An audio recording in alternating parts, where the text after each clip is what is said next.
చదివించడం మానేశారు. ఇంటి పనికి అంకితం చేశారు. మళ్ళీ ఒకరోజు రాత్రి వాడు నా మీద చెయ్యి వేయబోయాడు.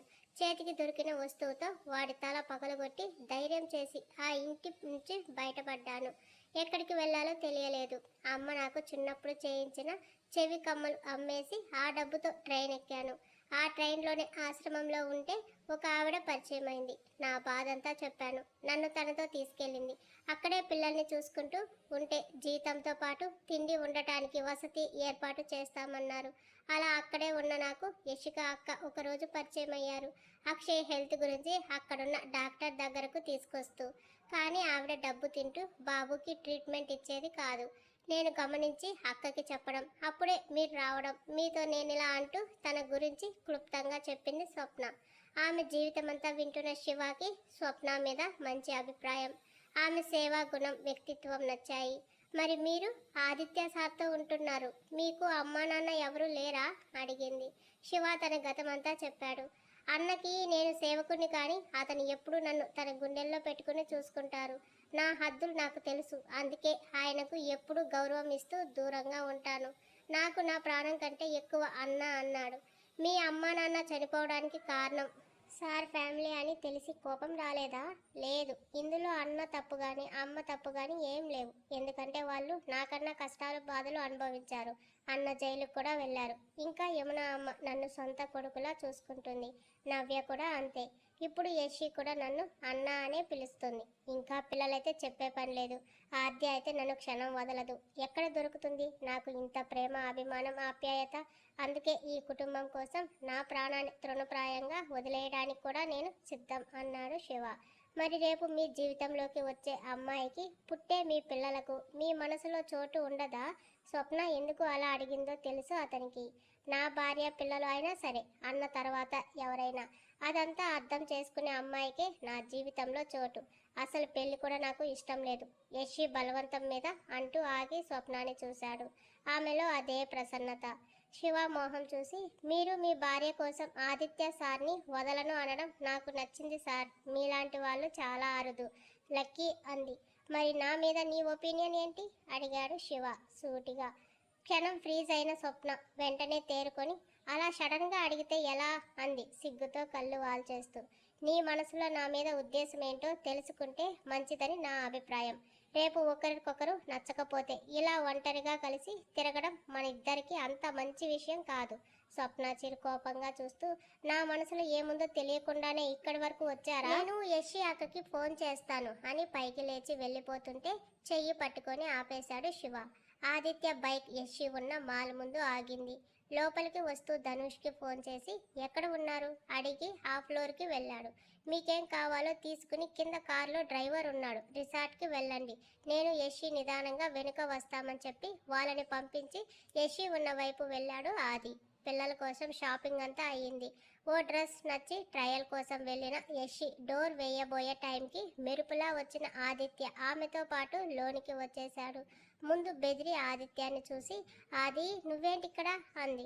రాని వారు అలకబూనారు కదా, తీర్చడానికి వచ్చాను అంటూ వాళ్ళకి అటు ఇటు చేతులేసి, ఏంటే మాట్లాడకుండా తిప్పుకొని తిరుగుతున్నా అన్నాడు. నేను మీ కంటికి కనబడడం లేదుగా అంటూ కోట్ తీసి ఆదిత్యాన్ని కవ్వించింది. యశిని మరింత ఆదిమేస్తూ, నువ్విలా చేస్తేనే ఆనతావని అనుకోవద్దే, నువ్వు ఎప్పుడు ఇక్కడ ఉంటావు అంటూ తన హార్ట్ చూపించాడు. యశి కళ్ళలో ప్రేమ ఉప్పొంగింది. ఇదిగో ఇలా మాట్లాడే మాయ చేసి నీ ప్రేమలో మళ్ళీ మళ్ళీ పడేలా చేస్తావు అంటూ ఆదిత్య మెడని అల్లుకొని కళ్ళలోకి చూసింది. ఆమె నడుం పట్టి మీదకి లాక్కొని లిప్స్ అందుకున్నాడు. కాసేపటికి వదిలి, కోపం పోయిందా అంటూ నవ్వాడు. పెదవికి పడ్డ ఘాటు చూసి మూతి బిగించి ఆదిత్య బుగ్గ కొరికి, ఇప్పుడు పోయింది అని నవ్వింది. ఇప్పుడు సడన్గా షాపింగ్ ఏంటే? నీ మీద అలకతో వచ్చేసాను కానీ ఏం అవసరం లేదు. నీ ఏంజల్ కోసం మంచి కలెక్షన్స్ ఉంటే తీసుకున్నా. మరి నా ప్రిన్స్ కోసం నువ్వెలాగో వస్తావని తెలిసి వచ్చాక తీసుకుందామని ఆగాను అంది. మామూలు తెలివి కాదే నీదని, నడుంగిల్లి నైట్కి రెడీగా ఉండు, నువ్వు మాట వినడం లేదు అని కన్ను కొట్టి పద అంటూ బయటికి తీసుకొచ్చి అక్షయ్తో పాటు పిల్లలందరికీ షాపింగ్ చేసి అక్కడే ఉన్న ఫుడ్ కోర్ట్కి వెళ్ళి జ్యూస్ తాగి ఇంటికి రిటర్న్ అయ్యారు. బైక్ మీద వచ్చావా అంది షాక్ అవుతూ. ఏ నాకు బైక్ నడపడం రాదనుకున్నావా?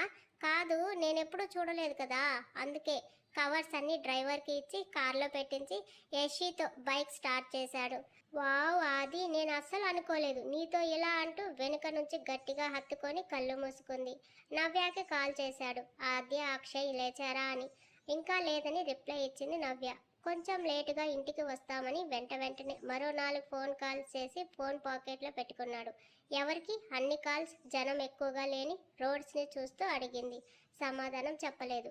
బలుపు ఎక్కువయ్యింది అని మూతి తిప్పుతుంటే సడన్ బ్రేక్తో ఆపి ఆమెకు చుక్కలు చూపించి ఈసారి ఫుల్ స్పీడ్తో బైక్ రైస్ చేసి పావు గంటలో సిటీకి దూరంగా ఉన్న ఒక విల్లాకి తీసుకొచ్చాడు. ఓయ్, ఎక్కడికి వచ్చాం మనం అంది. నేనున్నా కదే, ఎందుకు ఆ కంగారు? నువ్వున్నావనే నా కంగారు అంది. బైక్ ఆపి దిగి యషిని సీరియస్గా చూసి వెళ్ళాడు. అరే ఆగు, వస్తున్నా అంటూ వెనకే పరిగెత్తింది. విశాలంగా చుట్టూ పచ్చని ఎత్తైన చెట్లతో గాలి చాలా బాగా వీస్తుంది. అక్కడ ఎవరూ లేరు అని అర్థమైంది. ఆదిత్యతో పాటు విల్లాలోకి వెళ్ళింది. స్టెప్స్ నుంచి టెర్రస్ మీదకి వెళ్తుంటే అరే ఇది ఎవరిది, ఎందుకు వచ్చాం అని అడుగుతుంటే చెప్పకుండా ఏంటిది అంటుంటే పాస్వర్డ్ కొట్టి డోర్స్ ఓపెన్ చేసి లోనికి వెళ్ళాడు. టెర్రస్ మీద పెంట్ హౌస్ చాలా చాలా బాగుంది. దూరంగా సముద్రం కూడా కనబడుతుంటే ఆది అంది. డోర్ తీసి ఆమెని లోపలికి లాక్కొని డోర్స్ క్లోజ్ చేసి అమాంతం హగ్తో చుట్టేశాడు. ఆదిత్య ఎందుకు తీసుకొచ్చాడో అర్థమై ఒంట్లో వెచ్చని ఆవిర్లు రేగాయి. అర్థమైందా ఎందుకు వచ్చాము? చెవిలో చిన్నగా గుసగుసగా చెప్పాడు. సిగ్గుతో ఆమె బుగ్గలు చెర్రి పండ్లు అయ్యాయి. ఇది ముందే చెప్పచ్చుగా చిన్నగా అంది. ఏంటి వాయిస్ తగ్గింది అంటూ షర్ట్ తీస్తుంటే ఇక్కడికి ఎవరు అని ఆగింది. యశ్విని పైకి లిఫ్ట్ చేసి రూమ్లోకి ఎత్తుకెళ్లి బెడ్ మీద దించి అంత సాహసం ఎవరూ చేయరు కానీ ఫ్రీ అయ్యి కోఆపరేట్ చెయ్యవే అన్నాడు. నవ్వింది. ఆ నవ్వులు వేడి నిట్టూర్పులుగా మారి గదంతా మోగాయి. తన చెయ్యి శివ చేతిలో చిక్కడంతో బిక్కమొహం వేసుకుని చూస్తున్న స్వప్న చూపుకి సారీ అంటూ చెయ్యి వదిలేసి అమ్మాయిలతో ఎలా మాట్లాడాలో నాకు తెలియదు, నేనేమైనా తప్పుగా అడిగి ఉంటే అంటున్న శివ నోటి మీద చెయ్యి వేసింది. ఇద్దరి కళ్ళు కలిశాయి. గన్స్ పట్టుకున్నంత తేలిక అనుకుంటున్నారా అమ్మాయిల్ని హ్యాండిల్ చేయడం అని నవ్వుతూ అక్కడి నుంచి పారిపోయింది. శివ మనసు తేలిక అయ్యింది. తను ఎక్కువ కష్టపడకుండానే స్వప్న తనని అర్థం చేసుకుంది అన్న సంతోషం అతనిలో సరికొత్త ఉత్సాహాన్ని నింపింది. ఆమె నవ్వు మనసులో ముద్రించుకోవడంతో బయటికి వచ్చాడు. ఇంటి వెనుక ఉన్న బీచ్ వైపు వెళ్తుంటే ఆగు అన్నాడు. అతని వాయిస్ విని ఇంకా ముందుకు పరిగెడుతూ పట్టుకోండి చూద్దాం అంది. ఆమెను పట్టుకోవడం క్షణం పని అయినా ఈ అనుభూతి కొత్తగా ఉండడంతో హుషారుగా స్వప్న వెనుక నడిచాడు. స్వప్న చెయ్యి పట్టుకున్న శివ, నువ్వు నాకు నచ్చావు స్వప్న, నీతో లైఫ్ ఇంతే స్మూత్గా హాయిగా ఉంటుందని నమ్ముతున్నాను. మరి నా మీద నీ ఒపీనియన్ ఏంటి? ఇప్పుడు అంత తొందర మీకేంటి? ప్రేమ కలిగినప్పుడు వెంటనే చెప్పేయాలి. నేను ఉన్న వృత్తిలో ఎప్పుడు ఏం జరుగుతుందో చెప్పలేవు. అందుకే నా మనసుకు నచ్చిన అమ్మాయిగా నా ప్రేమను నీకు చెప్పేశాను. నీకు నచ్చకపోతే లేదని నిర్మోహమాటంగా చెప్పొచ్చు అని శివ చెయ్యి వదులుతుంటే తనే పట్టుకుంది. ప్లీజ్ అలా అనకండి, మీకేం కాదు. మీరు, నేను, మన పిల్లలు, మన ఫ్యామిలీ మొత్తం ఎంతో హ్యాపీగా ఉంటాం. ఆ నమ్మకం నాకుంది ఆర్తి నిండిన గొంతుతో చెప్తుంటే. మరి నాతో పెళ్ళికి నీకు ఓకేనా అన్నాడు. ఇష్టమే అంది స్వప్న సిగ్గుపడుతూ. అయితే ఈ విషయం వెంటనే అన్నకి చెప్పేస్తాను. పెళ్లికి ఏర్పాట్లు చేస్తారు. ఏంటి అంత తొందర? ఇప్పుడేగా కలిసాం. ఒకరి గురించి ఒకరు పూర్తిగా తెలుసుకోవాలి. మీ ఇష్టాలు అలవాట్లు ఏవీ నాకు తెలియదు అంది. పెళ్ళయ్యాక ప్రతిరోజు కొత్తగా తెలుసుకోవచ్చు, కొత్తగా నేర్చుకోవచ్చు. నీ ప్రేమను నాకు అందివ్వచ్చు. ఒకరినొకరు అన్నీ చదువుకొని తెలుసుకుంటే రేపటి రోజున కొత్తగా తెలుసుకోవడానికి ఏమీ ఉండదేమో స్వప్న. అదే పెళ్ళయ్యాక పుట్టే ప్రేమలో చాలా మ్యాజిక్ ఉంటుంది. అంతెందుకు, యశిని అన్నని చూడు, ఒకరి గురించి ఒకరికి ఏమీ తెలియదు. ఇద్దరు భిన్న ధృవాల్లా ఉండేవాళ్ళు. కానీ ఆ ప్రేమే వాళ్ళని ఇప్పుడు విడదీయలేని బంధంగా మార్చింది. అలాంటి ప్రేమ నాకు కావాలి. అందుకే నీ విషయంలో తొందరపడుతున్నాను. నిన్ను చేజార్చుకోలేను. నన్ను వెతుక్కుంటూ వచ్చిన ప్రేమవి నువ్వు. నిన్ను చేజార్చుకుంటే పైన ఉన్న అమ్మా నాన్న కూడా సంతోషించరు. శివ చెప్తుంటే ఎంతో ఇష్టంగా చూస్తుంది అతన్ని. పైకి కఠినంగా గంభీరంగా కనబడే మీ మనసు ఇంత సున్నితమైనదని అనుకోలేదండి అంది. ట్రూ ఫీలింగ్స్ అందరి దగ్గర బయటపడవని నిన్ను చూశాక అర్థమైంది స్వప్న. మిమ్మల్ని హక్ చేసుకోవచ్చా? బిడియంగా బెరుగ్గా అడిగింది. చిన్న నవ్వుతో ఆమె చెయ్యి పట్టి మీదకి లాక్కున్నాడు. ప్రేమగా అతని గుండెల్లో తల వాల్చి ఎప్పటికీ ఇక్కడే ఉండిపోవాలి అని ఉంది ఇష్టంగా చెప్తున్న ఆమె తల గుండెకు హత్తుకున్నాడు శివ. బైక్లో ఇంటికి రిటర్న్ అవుతున్నారు యశిక ఆదిత్య. పెదవికి అయిన పంటిఘాటు చూస్తూ ఇలాంటివన్నీ పెట్టేస్తావు, ఆ రాక్షసి చూసిందంటే కుషన్స్తో నన్ను చంపుతుంది. చిరుకోపంగా లిప్ బామ్ రాసుకుంటుంది. కాసేపు ఉందామంటే లాక్కొచ్చేశావు, ఏమనాలే నిన్ను, అదే చిరుకోపం ప్రదర్శిస్తూ చెప్పాడు. అక్కడ పిల్లలు లేస్తే అరే వాళ్ళతో నేను ఉంటే నిన్ను పట్టించుకోలేదు మర్చిపోయాను అంటావు. సరే అని వదిలిపెట్టి నీ దగ్గరికి వస్తే పిల్లలు అంటావు. ఏం మాట్లాడుతున్నావో నీకైనా అర్థమవుతుందా? ఆదిత్య అంటుంటే వెనుక నుంచి అతని నడుము గట్టిగా చుట్టేసి భుజానికి తలానిస్తూ ఆడపిల్ల అందరినీ కావాలనుకుంటుంది ఆది. ఇటు భర్తని, అటు పిల్లల్ని, కుటుంబాన్ని. పిల్లలతో ఉంటే భర్త గుర్తొస్తాడు, భర్తతో ఉంటే పిల్లలు, ఇద్దరు ఉంటే ఫ్యామిలీ. మా మనసును తెలుసుకొని మసులుకోవడమే మగాళ్ళ లక్షణం అని చెప్తుంటే యశి చేతిని కిస్ చేసి అందరినీ సరిసమానంగా చూస్తావే, అందుకే నువ్వంటే ప్రాణం అన్నాడు. అబ్బో ఏంటి నమ్మటం లేదా? వాటన్నింటినీ మనం ఎప్పుడో క్రాస్ చేసేసాం. నమ్మకం లేకపోతే 4 ఏళ్ల తర్వాత కూడా కలుస్తామా? ఈ లైఫ్ ఇలాగే అల్లరిగా అలకలుగా దాగుడు మూతలతో హాయిగా సాగిపోవాలని ఉంది ఆది అంటుంటే హోప్ అలాగే అవుతుంది, నువ్వు ఎక్కువ ఆలోచించకు అంటూ శివ ఫోన్ చేస్తుంటే మీ శివ అన్నయ్య ఫోన్ చేస్తున్నాడు, విషయం ఏంటో కనుక్కో, ఆ పిల్లని భయపెట్టాడేమో. అబ్బో భయం గురించి మీరే చెప్పాలి మరి అంటూ ఫోన్ తీసి అన్నా అన్నది యశిక. యశి మేము వచ్చేస్తున్నాం ఇంకో 6 గంటలో. అప్పుడే మాట్లాడుకున్నారా లేదా నవ్వుతూ అడుగుతుంటే అక్కడికి వచ్చాక మీకే చెప్తాను అన్నాడు. అన్నా తనని ఏమీ అనలేదు కదా, అసలే భయపడుతుంది. గుండెకు అంటుకుపోయిన స్వప్నాన్ని చూస్తూ ఎవరు ఆ అమ్మాయ రాక్షసి, కొంచెం కూడా భయం లేదు తనకి అన్నాడు. చిరుకోపంగా శివాని చూసి దూరం జరగబోయింది. నవ్వుతూ వెళ్ళనివ్వలేదు శివ. అతని మాటల్లో వచ్చిన తేడాకి సరే జాగ్రత్తగా రండి అని ఫోన్ పెట్టేసింది. ఏంటి ఏమంటున్నాడు? నాకు తెలిసి ఇద్దరు ఒక అండర్స్టాండింగ్కి వచ్చినట్టున్నారు. త్వరలో మన ప్యాలెస్లో పెళ్లి బాజా మోగించాలి అంది. అమ్మ తర్వాత అంత ఇష్టం శివానే యశి. నా కారణంగా తను ఏ సంతోషాలకి నోచుకోలేదు. శివ పెళ్లికి ఒప్పుకుంటే అంగరంగ వైభవంగా జరిపిస్తాను. అదే వాళ్ళ అమ్మా నాన్నకు నేను ఇచ్చే కానుక. ఆదిత్య చెప్తుంటే ఎవరికి ఏమి ఇవ్వాలో నీకు బాగా తెలుసు, ఎందుకంటే నువ్వు నా క్యూట్ రొమాంటిక్ డాన్వి కదా. ఈ డాన్ కూడా ఈ రాణి ముందు దాసోహం అన్నాడు. కబుర్లు చెప్పుకుంటూ ఇటు యశిక ఆదిత్య అటు శివ స్వప్న రిసార్ట్కి చేరుకున్నారు. ఒకేసారి వచ్చిన 2 జంటలను చూసి నలుగురు కలిసి వెళ్ళారా అని అడిగింది యమున గారు. లేదు అత్తయ్య, వస్తూ ఇక్కడే ఎదురయ్యాం అని ఎవరికి ఏం తెచ్చింది చూపించింది యశిక. రాత్రి అందరూ గార్డెన్లో డిన్నర్కి కూర్చున్నారు. ఒక పక్క ప్రశాంతంగా సముద్ర తీరం, పైన పండు వెన్నెల, చుట్టూ చల్లటి గాలి, తన చుట్టూ స్వచ్ఛమైన మనుషులతో అందమైన కుటుంబం. అమ్మా మీ అందరికీ ఒక ముఖ్యమైన విషయం చెప్పాలి అన్నాడు ఆది. ఏమిటి అన్నారు అందరూ చెవులు రెక్కించి ఆసక్తిగా చూస్తూ. శివ స్వప్నకి త్వరలో పెళ్లి జరగబోతుంది. వాళ్ళిద్దరూ ఒకరినొకరు ఇష్టపడుతున్నారు. వాళ్ళ పెళ్లిని మనమంతా గ్రాండ్గా చేయాలి చెప్తుంటే అందరూ గట్టిగా క్లాప్స్ కొట్టారు. వెంటనే నవ్య అందుకుని ఆది మళ్ళీ ప్యాలెస్లో పెళ్ళంటే చాలా హడావిడిగా ఉంటుంది. నాకు ఆలోచన వచ్చింది, మీకు నచ్చితే అదే ఇంప్లిమెంట్ చేద్దాం అంది. ఏంటి అన్నాడు ఆది. మన క్రూజ్లో శివ స్వప్న పెళ్లి ఘనంగా చేద్దాం. కావాలంటే ప్యాలెస్కి వెళ్ళాక రిసెప్షన్ పార్టీ ఏర్పాట్లు చేద్దాం. క్రూజ్లో సముద్రం మీద పెళ్లి చాలా బాగుంటుంది. ఓన్లీ మన ఫ్యామిలీ మెంబర్స్ హ్యాపీగా ఆనందంగా గడపచ్చు. ఏమంటావ్ ఆది? నవ్య చెప్తుంటే ఆ ఐడియా అందరికీ తెగ నచ్చేసింది. పిల్లలు అయితే కేరింతలు కొడుతున్నారు. ఓకే, ఒక 1 వీక్ ప్లాన్ చేసుకుందామా అన్నాడు ఆది. ఓకే అన్నారు అంతా.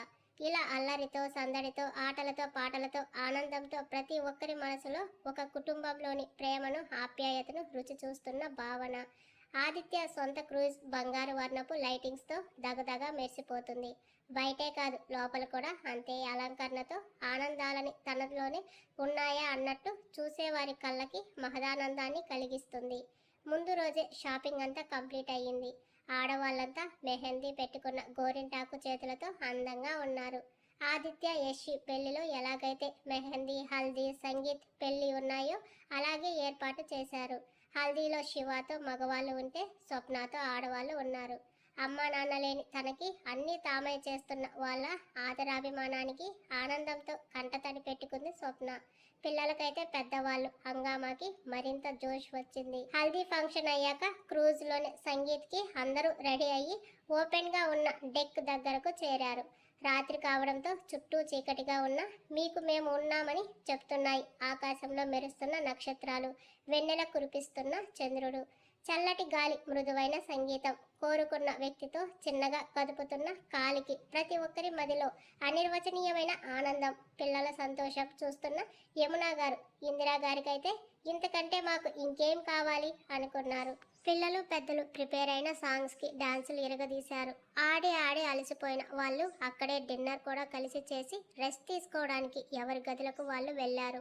నిద్రపోతున్న పిల్లల్ని చెరొకరు తీసుకొచ్చి పడుకోబెట్టారు యశిక, ఆది. ఫంక్షన్ చాలా బాగా జరిగింది కదా ఆది. అమ్మ అత్తయ్య కూడా చాలా హ్యాపీ అయ్యారు. మిర్రర్ ముందు ఇయర్ రింగ్స్ తీస్తూ చెప్పింది. పండు మిర్చి రంగు ఫుల్ వర్క్ లెహెంగాలో అతిలోక సుందరిలా ఉందామె. తెల్లని మేనిఛాయ ఎరుపు రంగుకి మరింత బ్రైట్గా మెరుస్తుంది. వెనుక నుంచి ఆమెను హత్తుకున్న ఆది, కాసేపు ఉంచవే, ఎందుకు తీసేస్తున్నావు అన్నాడు మెడ మీద ముద్దు పెడుతూ. నిద్రపోవద్దా, చాలా టైర్డ్ అయ్యాను అంది ఓరగా అతన్ని వంక చూసి. మొహం ముడుచుకుని వదలబోతున్న ఆది చేతులు ముందు నుంచి వదలకుండా గట్టిగా పట్టుకుని నవ్వింది. దొంగ పిల్లవే, నేను హెల్ప్ చేస్తా ఉండని ఒక్కో ఆర్నమెంట్ ఆమె నుంచి వేరు చేసి ఓన్లీ డ్రెస్ మాత్రమే ఉండేలా ఉంచి తనివి తీరా చూశాడు. ఏంటి అలా చూస్తున్నావు అంది సిగ్గుపడుతూ. అతని చూపులు నిలువెల్లా తడుముతూ ఉంటే. అందం నగల్లో లేదు, నీలో ఉంది. జస్ట్ ఒక్క డ్రెస్లో కూడా యూ లుకింగ్ అమేజింగ్ యషి. మైమరుపుగా చెప్తుంటే ఆమె చెంపలు కెంపులు అయ్యాయి. అతని కోరిక ఎంత బలంగా ఉందో చూపు లోతుల్లో తెలుస్తుంటే ముందుకు వచ్చి మునివేళ్ల మీద నిలబడి ఆదిత్య మెడ చుట్టూ చేతులు వేసి తనే స్టెప్ తీసుకొని అతని పెదవుల మీద ముద్దు పెట్టింది. సున్నితంగా పెదవులు ముద్దాడి అలసిపోయావు కదా, పడుకో అన్నాడు. అతని మాట ఆమె చెవికి ఎక్కలేదు. ఆదిత్య హ్యాండ్స్ తన నడుము మీద వేసుకొని మరింత గట్టిగా హగ్ చేసుకుంది. యషి, ఐ వాంట్ యు ఆది, వదలొద్దు అంది చాలా లో స్వరంతో, సిగ్గుని అదిమి పెట్టడానికి ప్రయత్నిస్తూ. ఆర్ యూ షూర్ అనుమానంగా అడిగాడు. నాకు నువ్వు కావాలి, ప్రతిరోజు ప్రతి క్షణం నా కోసం ఆలోచించి నన్ను దూరం పెట్టుకో ఆది. యషి నోటి నుంచి ఆ మాట రావడమే ఆమెను పైకి లిఫ్ట్ చేసి సోఫా కమ్ బెడ్గా ఉన్న దాని మీదకి చేర్చి కోట్ షర్ట్ తీసేశాడు. ఆమె సిగ్గుల మొగ్గైంది. Are you ready baby, blouse హుక్ని తీస్తూ వీపు మీద వేలితో రాస్తూ హస్కీగా అడిగాడు. అని కనురెప్పలు వాలుస్తూ చెప్పింది. ఇదే మాట గుర్తు పెట్టుకో, అడిగినప్పుడు రావాలి అన్నాడు కంఠాన్ని పెదవులతో మద్దిస్తూ. అతని వేడి ఊపిరికి వణికిపోతూనే అతన్ని అల్లుకుపోతుంది. గదిలో లైట్ డిమ్ అయింది. పిల్లలకు డిస్టర్బ్ లేకుండా వాళ్ళకి తమకి మధ్య ఒక కర్టన్ లాగి ఆమెను అశాంతం ఆక్రమించాడు. ప్రతిసారి అతని వలపు దాడికి ఆమె గొంతు నుండి వేడి నిట్టూర్పులు, కంటి నుండి వెచ్చని నీరు తన ప్రమేయం లేకుండానే వచ్చేస్తాయి. ఏదైనా ఎక్స్ట్రీమ్ లెవెల్లో చూపించడం అతనికి అలవాటు. దాన్ని ఇష్టంగా భరించడం ఆమెకు అలవాటు. ఇష్టంగా అతనిలో కరిగిపోయింది. ఆమెను ప్రాణంగా తనలో పొదువుకున్నాడు.